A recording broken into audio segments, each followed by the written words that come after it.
Good morning students. NK Singh shorthand tutorial में आपका पुनः स्वागत है। और आज हम लोग स्टार्ट करेंगे एक नया चैप्टर फ्रेजियोग्राफी, है ना। तो फ्रेजियोग्राफी को मैंने 5 पार्ट में डिवाइड कर दिया है ताकि इसको आपको समझने में सुविधा हो। फर्स्ट पॉइंट मैंने रखा है व्हाट इज फ्रेजियोग्राफी। इसमें फ्रेजियोग्राफी के बारे में आपको बताएंगे कि फ्रेजियोग्राफी है क्या, किसे कहते हैं फ्रेजियोग्राफी, है ना। देन फ्रेजियोग्राफी लिखने का रूल्स होता है, उसके हिसाब से ही लिखते हैं फ्रेजियोग्राफी। तो रूल्स ऑफ फ्रेजियोग्राफी इंपॉर्टेंट है, ठीक है। इसके बाद हम लोग देखेंगे लोगोग्राम एच। एच अभी तक हम लोग स्ट्रोक लिखते थे, अब एक लोगोग्राम के रूप में टिक एच का यूज होता है, जिसके बारे में हम लोग पढ़ेंगे और समझेंगे। देन उसके बाद आएगा टिक द का ग्रामर ऑफ था डॉट वाला। अब टिक द जो है वो उसका भी यूज होगा अब, है ना। तो टिक द के बारे में हम लोग समझेंगे और लास्ट में हम लोग देखेंगे सम एग्जांपल्स ऑफ फ्रेजियोग्राम्स, ठीक है। तो ये 5 पार्ट में आपको डिवाइड किए हैं। चलिए सबसे फर्स्ट पार्ट जो है व्हाट इज फ्रेजियोग्राफी, इसको देखते हैं अभी।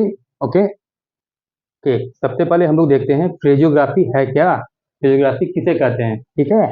तो फ्रेजियोग्राफी क्या है, जनरली क्या है कि phraseography is the writing of 2 or more words together without lifting your pen.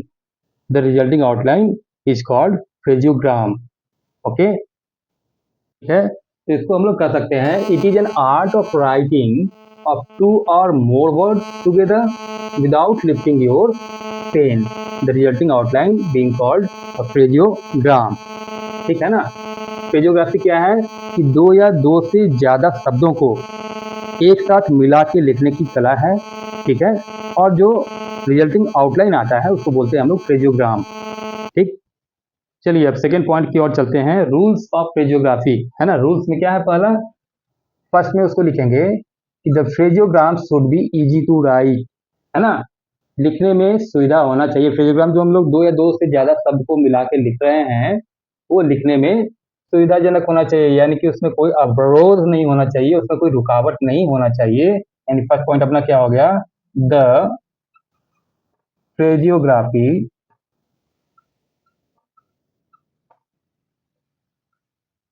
जो ग्राम्स बोलिए, जो इसका आउटलाइन बनता है उसको बोलते हैं phraseogram, should be easy easy to write, ठीक है, बिलो द लाइन। ओके, तो क्या हो गया सेकंड पॉइंट आपका, it should not ascend too far above, not descend too far below the line. Clear है। इसका मतलब क्या है, इसका मीनिंग ये हुआ कि यदि हम किसी एक्चुअली किसी लाइन पे ही तो लिखते हैं, लाइन का तो बहुत महत्व है शॉर्ट हैंड में, लाइन के ऊपर नीचे बीच में क्रॉस करके, है ना, शब्दों का रूप चेंज हो जाता है। तो लाइन के बारे में ही बोल रहे हैं यहाँ पे कि it should not ascend too far above. मान लीजिए कोई स्ट्रोक लिख दिए, I thank you, I thank you, ठीक है। तो आई का तो डिफॉन्ग पढ़े थे हम लोग, लिख दिए यहाँ पे आई थैंक यू, और यहाँ पे ऊपर वाला लाइन है ना। अब भाई साहब लाइन के हम लिख दिए बहुत सारा ऊपर, यानी कि बहुत ज्यादा ऊपर करने पे जो ऊपर का लाइन है उसके लिए क्या हो जाएगा, ऑन द लाइन, या उसके लिए अब द लाइन हो जाएगा। तो बहुत ऊपर करके भी नहीं लिखना है। स्टॉक में जनरली ये जोड़ दिया जाता है फिजियोग्राफी में कि फर्स्ट जो भी उसका शब्द आएगा, जो वर्ड आएगा, उसका पोजीशन ओरिजिनल होना चाहिए। इस पे ध्यान दीजिएगा, इसका जो फर्स्ट वर्ड का जो पोजीशन होगा वो एग्जैक्टली जैसे एबव द लाइन लिख रहे हैं तो एबव द लाइन ही होगा यदि उसका पोजीशन है। यदि उसका पोजीशन ऑन द लाइन है तो उसको ऑन द लाइन से ही स्टार्ट करेंगे। यदि बिलो द लाइन है तो भी ऑन द लाइन से, क्योंकि बिलो द लाइन से करेंगे तो फिर नेक्स्ट लाइन के लिए वो एबव द लाइन हो जाएगा, ठीक है। आई थैंक यू कहाँ से लिखेंगे, आई थैंक यू, ठीक है। और बाद में क्या बोल रहा है कि not descend too far below the line, यानी कि लाइन के नीचे से भी, जैसे आई हम ये भी तो कर सकते हैं कि आई एबव द लाइन है सर, तो यहाँ से स्टार्ट करेंगे, थैंक को कर देंगे नीचे और यू, ये गलत हो जाएगा। क्लियर है सेकेंड पॉइंट। और एग्जाम्पल्स बताएंगे इसका आगे, अभी फिलहाल ये समझ लेना है कि it should not ascend too far above, not descend too far below the line, ठीक है। इसको नोट करते जाइए, it stood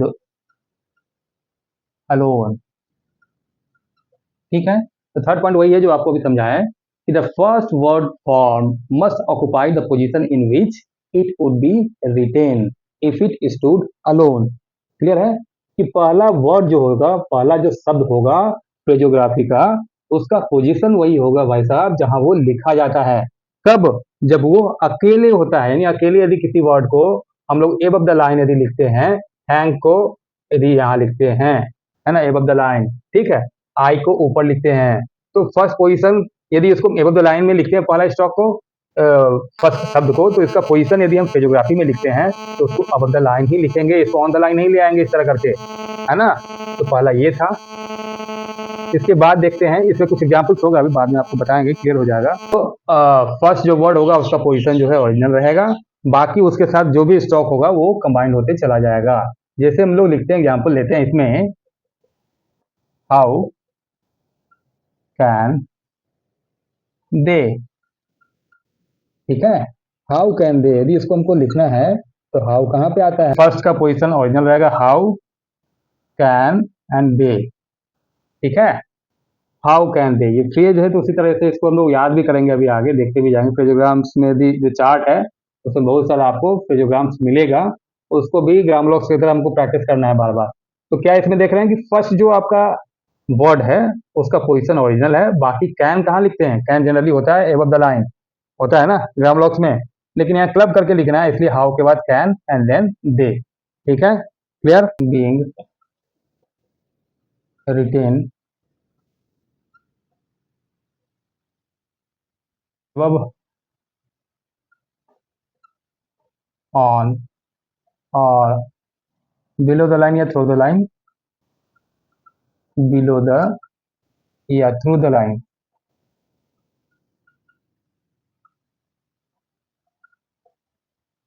through the line, ठीक है। तो अपना फोर्थ पॉइंट क्या होता है, ये भी आपको बताया तो सही दिए थे पहले कि the first position word form, जो भी फ्रेजोग्राम बनेगा उसका जो फर्स्ट पोजीशन पे वर्ड फॉर्म होगा, the first position word form may be slightly raise or lowered to facilitate next coming stroke being written above, on or below या through the line.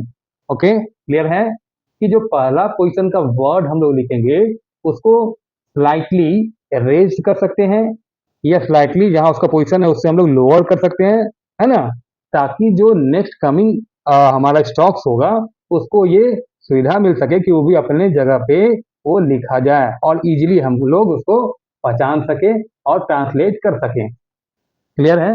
Generally short hand में फ्रेजोग्राफी का use बहुत ही ज्यादा है, जो ढंग से फ्रेजोग्राफी लिख लेता है, ठीक है, उसका स्पीड ऑटोमेटिकली बढ़ जाता है, यही तो कला है, इसी को तो सीखना है।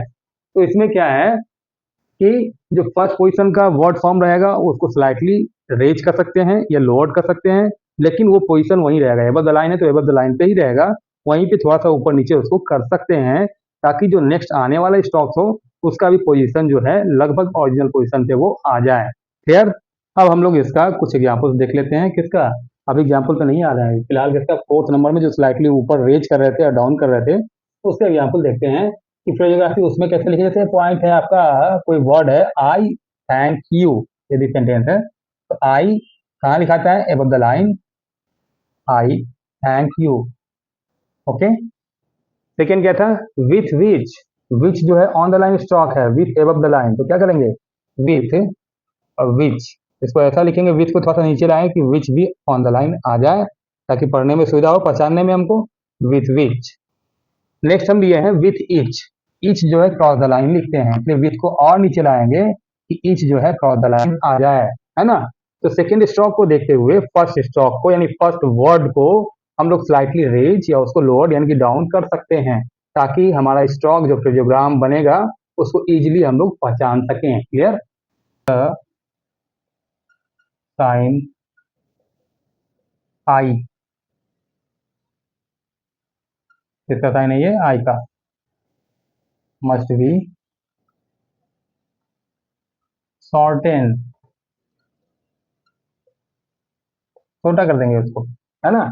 क्या है 5 नंबर पॉइंट, अपना रूल्स क्या है, पांचवा, when join to K M and L upward, upward L, L लिखते हैं ना ऐसे, ठीक है, अपवर्ड एल, तो उसके लिए क्या है, the sign I must be shortened, I क्या था हमारा, आई हमारा डिप्थोंग था ना।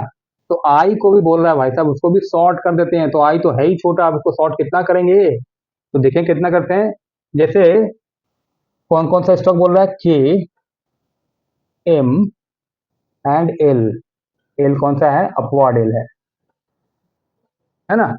इन सबों के साथ यदि आई को क्लब करते हैं तो आई क्या हो जाता है, शॉर्टर, छोटा हो जाएगा। कैसे हो जाएगा, जैसे देखिए हम लोग लिखते हैं आई कैन, आई कैन, ठीक है। तो आई कैन कैसे लिखेंगे भाई साहब, आई एंड कैन के लिए के छोटा कर दिए, आई का टिक और के पढ़ेंगे उसको क्या, आई कैन, ठीक है। एम के लिए कैसे लिखेंगे, ऐसे लिखते हैं आई एम, ठीक है। ये कोई लाइन है तो आई के लिए ये और उसमें एम लगा देंगे तो हो जाएगा आई एम, ठीक है। छोटा होते जा रहा है, ध्यान दीजिएगा ये सब। उसके बाद है एल, एल के लिए भी कुछ यूज करते हैं, आई विल। इसको भी देख लें थोड़ा, है ना। मान लीजिए कोई लाइन है तो इसको कैसे लिखेंगे, आई विल, आई विल, ठीक है। तो इस तरह करके आई को हम लोग शॉर्ट कर देते हैं, किसके लिए, तीन स्टॉक्स के लिए, के एम एल के साथ। यदि आई अटैच होके आ रहा हो या हमको कोई फ्रेजियोग्राम बनाना हो, उस कंडीशन में आई को शॉर्ट करके हम लोग लिखते हैं, ठीक है। when joined to k m and l upward, only upward l के लिए है, the sign I must be shortened, clear है।